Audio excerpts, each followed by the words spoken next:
Welcome to Buffalo Street Books. We do events every week. We have 1, 2, 3, sometimes 4, on occasion 5 events. We're lucky to live in a community with so many great, talented authors who live locally. Jeannie's here, but of course we have other authors in the audience. I'm not going to name anybody by name, but we have plenty of other authors here. Jeannie was so great. She read here about a year ago with her previous book. And I said to her, when you put the next one out, please let me know. We'd love to have you back. A Lady of Good Family is out now, and she's going to read from that right there. We have copies for sale behind you. We have copies for sale up at the desk. Ladies and gentlemen, please help me welcome Jeanne Mackin. Thank you.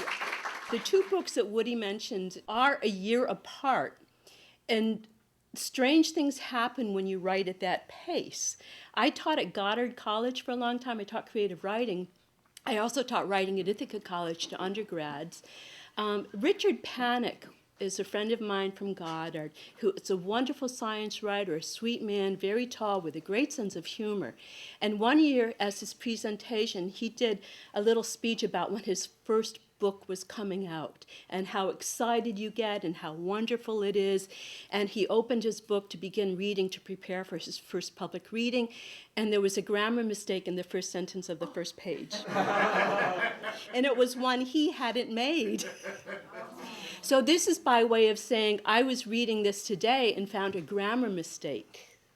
And I'm going to read over it, and if you're curious, I'll tell you afterwards what it was and why I think I might have made it. The book, A Lady of Good Family, I was telling David Borden, our wonderful musician, the title is a tiny bit ironic because a good family was so important to women in the Gilded Age. I mean, reputation was your currency in society, and if you did not have good reputation, you had no currency in society. And A Lady of Good Family as a title is somewhat ironic because the woman I'm writing about, Beatrix, actually comes from a family of many divorced women. But they got away with it because they were artists and intellectuals and kind of, the leftist hippies of their day. But the title is a tiny bit ironic and a comment on the Gilded Age as well. Beatrix Farrand, the protagonist of the novel, is, by some people's definitions, the first professional female landscape architect in the country. She's the American equivalent of Gertrude Jekyll. And she had the same aesthetics as Gertrude, which is probably why they kind of hated each other. They were very, very similar, except Beatrix was very pretty, and we know Gertrude was not. And the novel is an exploration of how she developed from a Gilded Age daughter into a woman of her own standards, values, and conditions under which she would live her life. And she became a professional. The narrator of the novel is Daisy Miller, Henry James' own Daisy Miller. And I did that for a couple of reasons. I needed a contrast with Beatrix, who is a very kind of serious, solemn person, and Daisy is not at all serious. And one day, about a year ago, I was cruising the internet and I found a wonderful Facebook posting from some very passionate reader who said, I will never forgive Henry James for what he did to Daisy Miller. He kills her off with Roman fever. And that really intrigued me, that someone would be so passionate about that. And I researched it and found out that Henry and James, in fact, wrote a play version of Daisy Miller and gives it a happy ending, in which Daisy gets her man and they go off into the New York Fifth Avenue sunset together.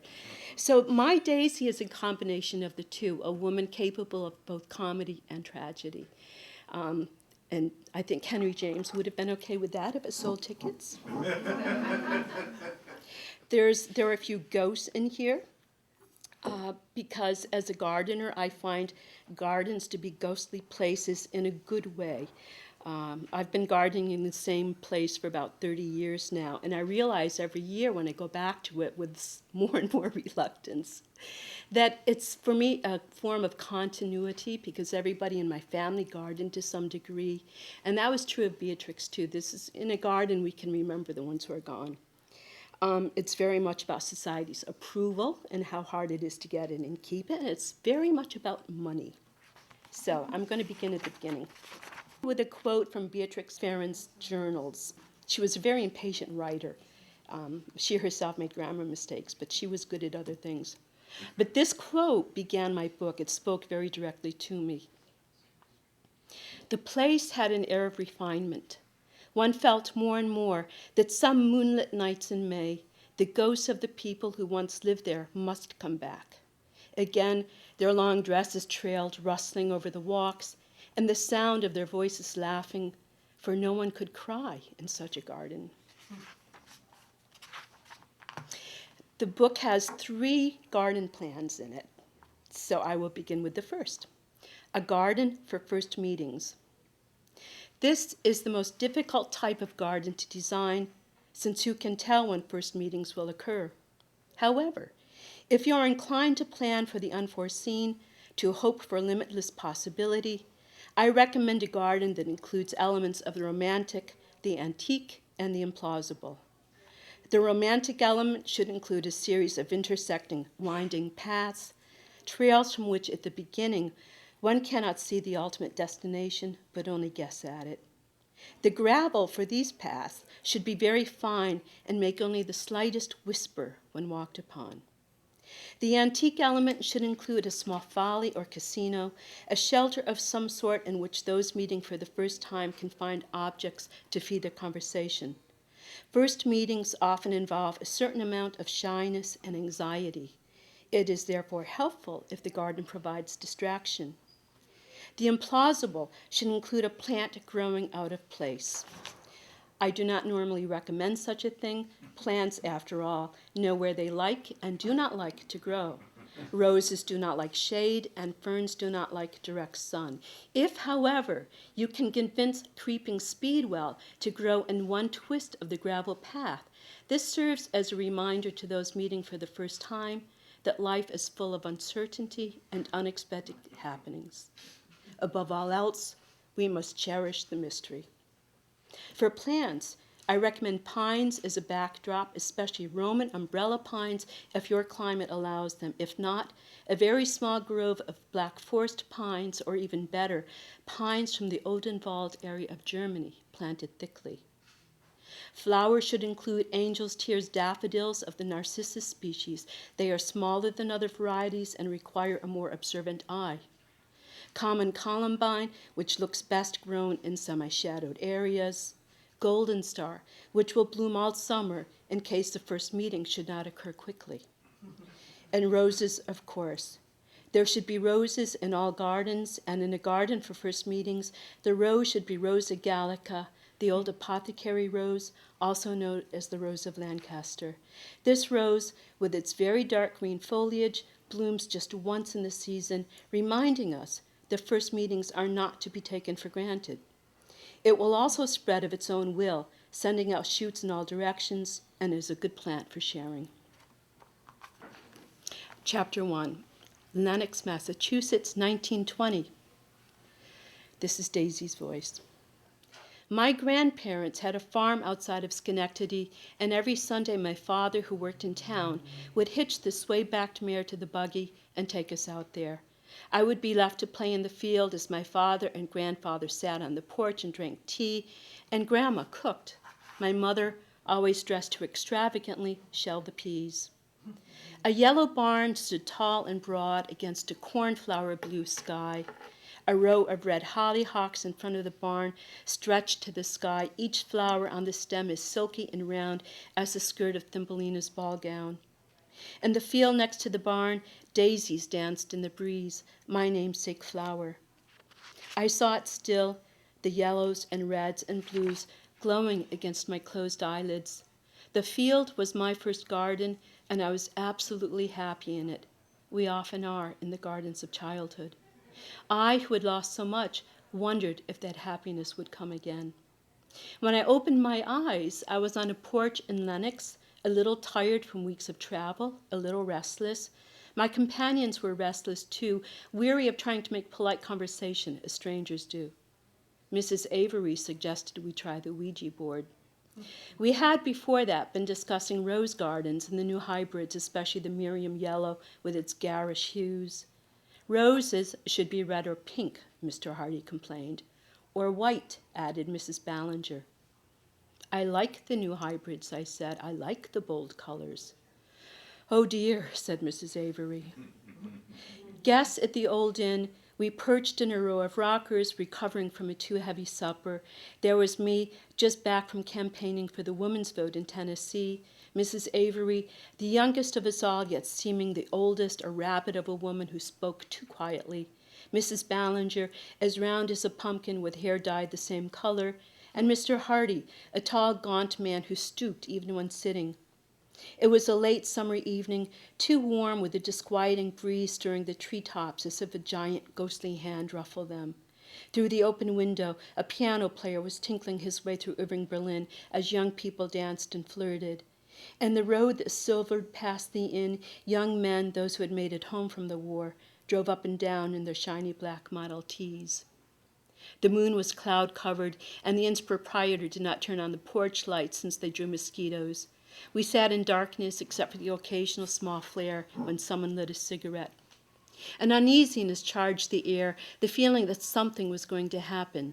It is an uncommon sensation in summer when the world seems to have settled into its own idea of Eden. The wind had a premature autumnal feel to it. You feel the seasons in a garden, the passage of time, my friend Beatrix told me once, whether you want to or not. The hotel had a rose bed in front of the porch. I wondered whether the roses were the same variety as had grown in the garden at Vevey, Switzerland, where I had first met Gilbert. Pink roses all look alike to me. Perhaps that's what Gilbert thought of me that evening at Vevey when we met. One pretty American girl looks pretty much like all her sisters. In a way, all hotels look alike, too. Some are grander, some have the Alps for scenery, some a little town in Massachusetts. I was staying, as my finances required, in one of the less grand inns of the town.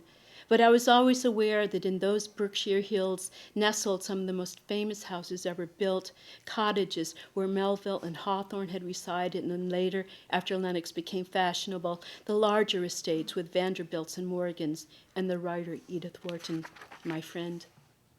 I was content to be in an inn where strangers come and go, and you feel a bustle of life about you, what Mr. Henry James described as the rustling of flounces and late-night dance music, the cries and sighs of young people at court and play. We had that night already finished a game of bridge, and I had fleeced the others of their pocket money. I was usually popular with my peers, but not their children. They found me an expensive proposition, a bad influence. That, from grown children who danced the black bottom and tango, the young women with skirts to their knees. What had most shocked me during my years of campaigning were the young people who had tried to shout us down, who did not want change. You expect complacency in older folks, not in the young. Thank God Jenny, my daughter, had not felt that way. She had bailed me out of jail when needed, housed me often despite her husband's antipathy, and wined and dined a judge now and then as required. She had also paid in advance for my week at Lenox so that I could rest after my traveling and campaigning. "Penny," said kindly Mr. Hardy, interrupting my thoughts. I liked his face. It was open and vulnerable. You could see that his life had not been easy, yet he was not bitter. "I was thinking about gardens and then about politics and power and men and women," I said, but no one encouraged me to develop this conversation. Instead, Mrs. Avery suggested we try the Ouija board, since the war had become a national obsession. "Let's," I agreed. "Perhaps Mr. James will come through." He had died 4 years before, and I would have enjoyed a message from the master. Henry James' letters to my dear friend Minnie had been so entertaining, and of course she had shared them, as he had meant her to do.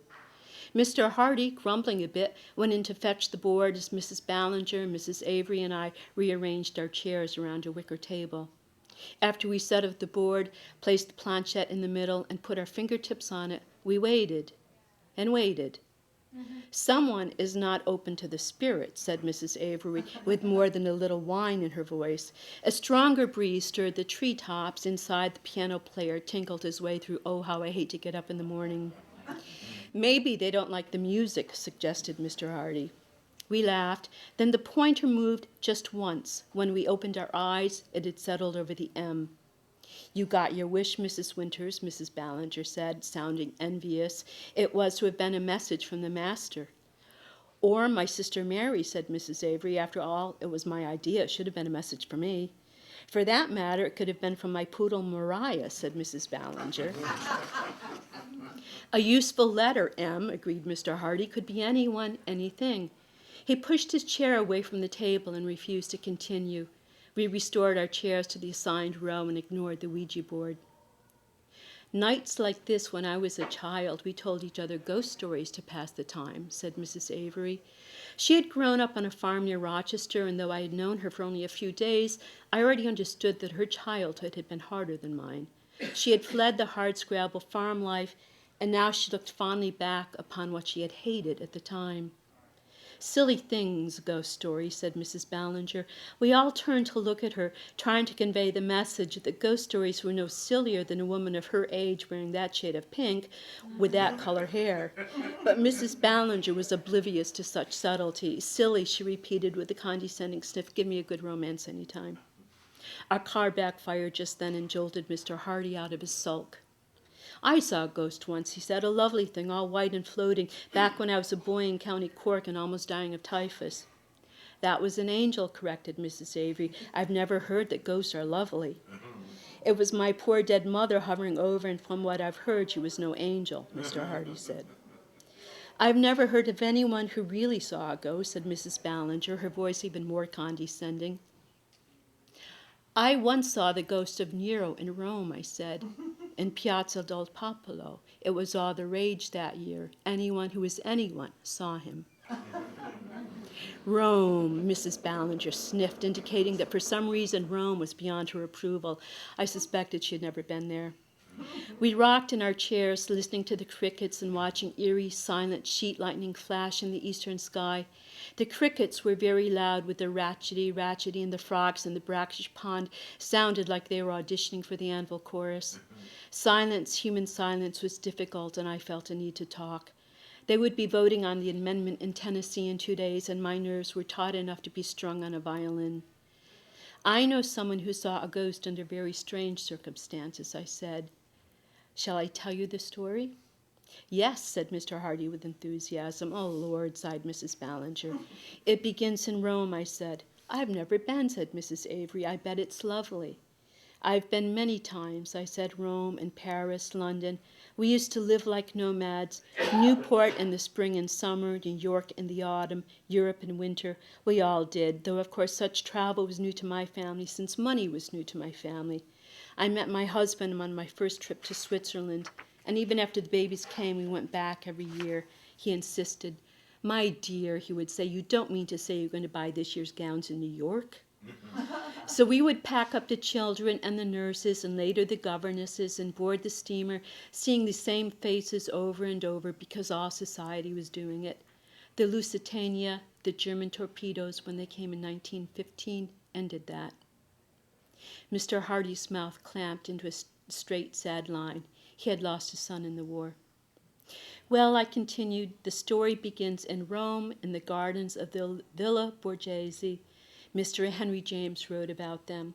My friend Beatrix was there touring Europe to look at those gardens. She's the famous garden designer, the first American in the field, really, and making an excellent job of it. Even her male counterparts agree on that. Women don't know their place anymore, grumbled Mr. Hardy. He gave me a sideways glance of disapproval. I still wore my purple, yellow, and white rosette on my cardigan, the badge of the suffragist. He, like a good many men, was worrying about that upcoming vote in Tennessee, the last state in the Union to debate giving women the vote. He was not in favor. We will not speak of politics tonight, Mr. Hardy, I said. We are in the Borghese Gardens with Beatrix in Rome, early spring. Oh, Lord, repeated Mrs. Ballinger. I'm going to read a page a little further down the road where we actually are in the Borghese Gardens. Beatrix is there with her mother, Minnie, and Edith is there with her husband, Teddy. They kind of aren't speaking to each other at this point, and they're a little slow about it, but eventually they do divorce. That spring of '95, there were more English and American people in Rome than there were Italians. They filled the benches, the gravel walks, the terrace tables, the men all in gray frock coats and tall hats, the ladies in their pastel silks, tightly cinched at wasp waists.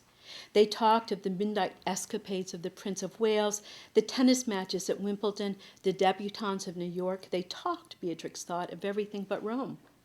She was 23 years old that spring. It took determination in those days to be 23, of good, solid New York family with sufficient income and attractive appearance, and remain unencumbered of a groom. She had busied herself with work and study at the Arnold Arboretum in Boston, and now she ran quick, bright eyes over the Borghese grounds, taking in the expanse of lawn, the temple in the distance, the crumbling cascina in the other direction. She was trying to ignore that simple, taunting weed in the rose bed with all the effectiveness of a child trying to ignore a plate of cakes. The flowering plant beds were severe in their geometric rigor, and the temple not well placed, fronted as it was by that little fake lake in the middle of what was obviously a dry plateau, like a tableau vivant waiting for the posers to arrive, no, more like something in a dream from which one is eager to awake. What would Mr. Olmsted think of all this, he who had designed Central Park without a single straight line, who made the plantings follow the lay of the land and the granite outcroppings rather than the other way around? Lovely day, isn't it? An American matron had stopped in front of their cafe table and addressed Beatrix's mother. She looked vaguely familiar, though Teddy was completely indifferent to her presence and had already looked away with as much condescension as he would have shown a waiter. Edith's little dog barked so insistently that she placed it on the ground, where it ran at the stranger and worried the hem of her gown. The American matron smiled more broadly. She had light brown graying hair and broad streaks, thick brown eyebrows over impossibly pale blue eyes, and a pointed face, all giving her a wolfish look. Gathered around her was her pack of 3 daughters of marriageable age, decked in pale colors and trailing skirts. They swayed, twirled their parasols, and kept looking coyly about like girls in a ballroom waiting to be asked to dance.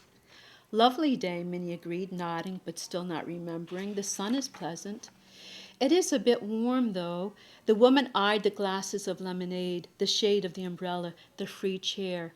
Mrs. Beatrix couldn't for the life of her remember the woman's name, only that they had met at someone else's home, probably in New York, although it could well have been here in Rome. Traveling was an excellent occupation, except it required so much memory, and the only details in which Beatrix was truly interested were plants and landscape. Her memory for Latin taxonomy names was inexhaustible, for matrons brief.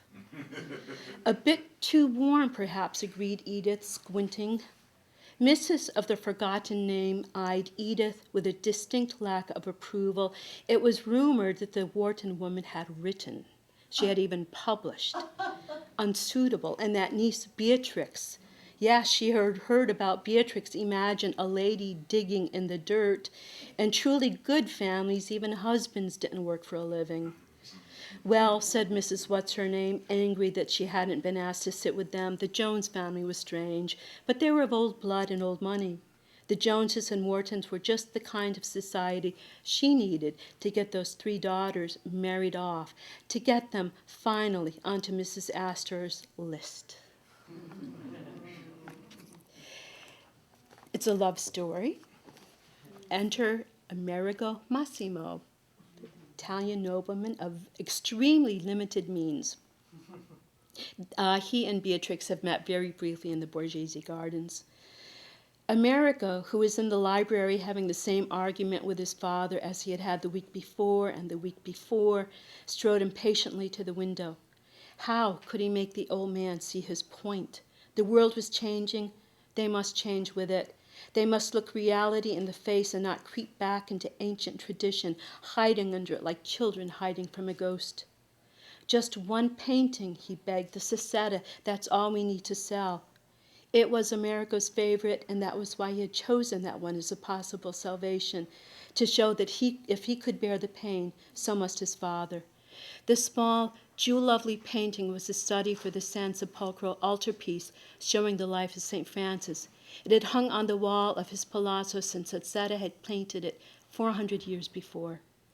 Mrs. Haskett had offered $1,500 for it, enough to pay the taxes, fix the roof, and make some wise investments. Amerigo had danced to Mrs. Haskett's hired musicians, eaten at her extravagant buffets, provided atmosphere, as she called it, by attending her soirees. He detested the woman.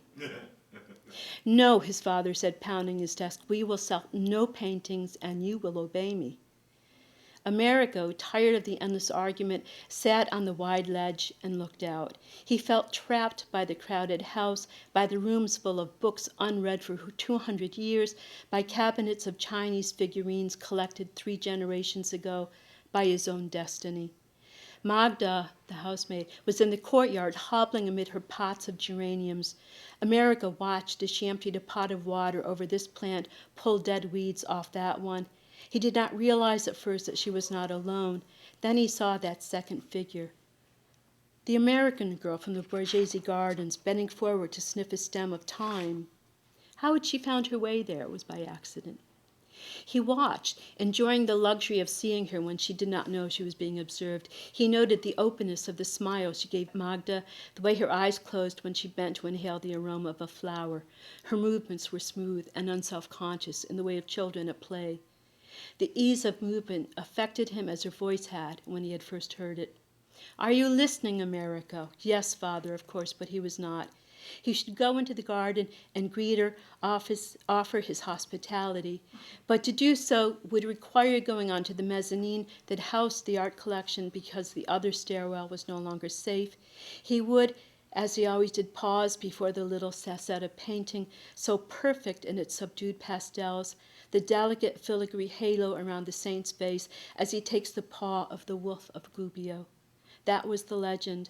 The wolf had been terrorizing the people of Tuscany, and St. Francis had asked the wolf to stop murdering and let the townspeople feed him instead. Tamed by the meek holiness, the wolf offers his paw, as tame as any household hound. That day, Amerigo would pause before that painting and reflect that his father loved the painting more than he loved his son, would in fact sell his son before he would sell the painting. Perhaps, Amerigo thought, trying to awaken slumbering hope, perhaps I can convince Mrs. Haskett to increase her offer. Mrs. Haskett in those awful soirees, her conquering American wealth. The wolf in Renaissance art was a symbol of avarice, and there was something in Sassetta's wolf's lean, alert face that reminded him of Mrs. Haskett.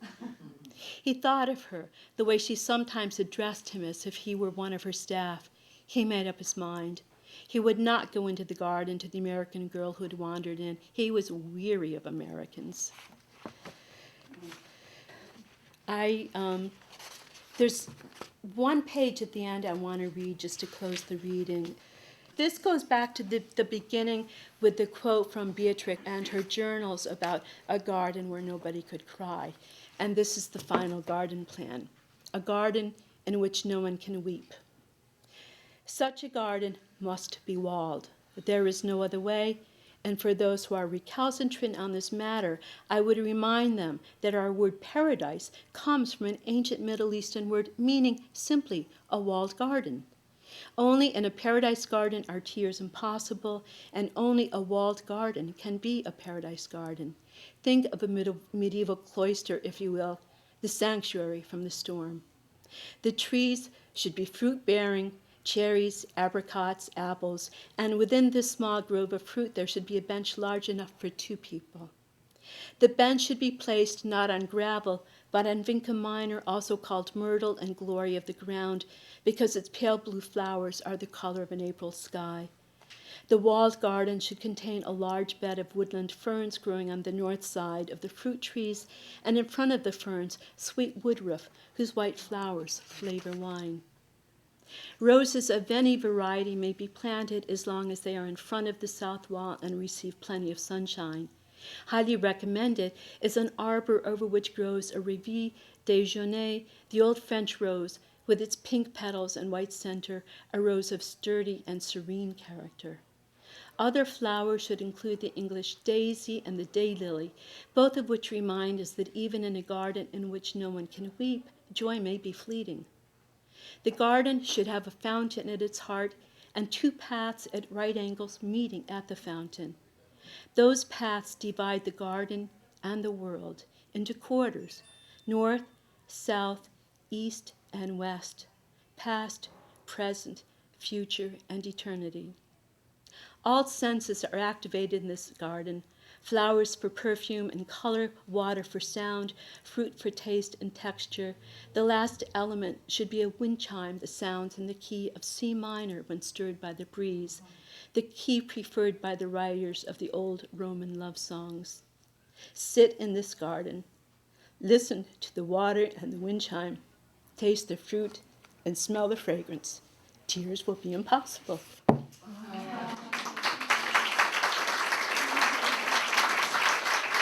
Thank you.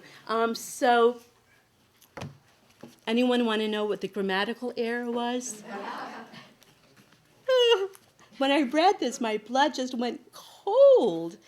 I say in the garden, what had been? And no. I taught freshmen for too many years, and I was thinking, okay, where did this come from? Because I do know better. And then I thought, well, maybe because Daisy grew up on a farm, it's a little bit of upstate dialect creeping. And then I thought, that is so condescending. But also, what I realized is that no one caught it, and I'm supposedly with the best editor in the business, and I can't wait to just, but I'm not going to. But I started telling you about my friend Richard Panic and his very first reading and the grammatical mistake. So I will end with that grammatical. Any other questions? Jeanne, I wondered if, for example, the last reading that you did, are these from Beatrix's? The garden plans? Yes. No, I did those. Oh, I don't know if they work or not. I don't know if they work. Thank you. Thanks. They're like dream gardens, you know. It's just if you have enough room for trees, no one in Ithaca can afford a garden to get from the trees all the way down to the rose beds. So, you know, maybe a Sonnenberg. Yeah, they're kind of fantasy, mystery, metaphor gardens. You know, the walled garden really is based on ancient and you know, not so ancient Middle Eastern gardening technique and dividing the garden and the world into those four quarters. It just, you know, so you do sit in eternity.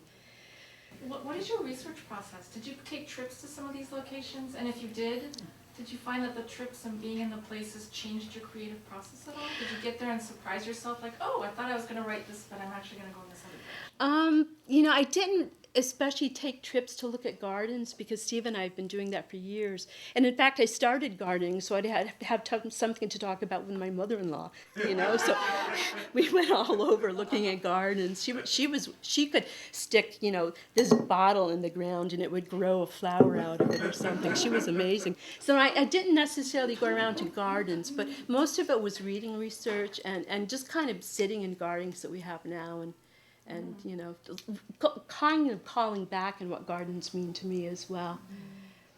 I loved the novel Daisy Miller, but it's been a very long time since I read it.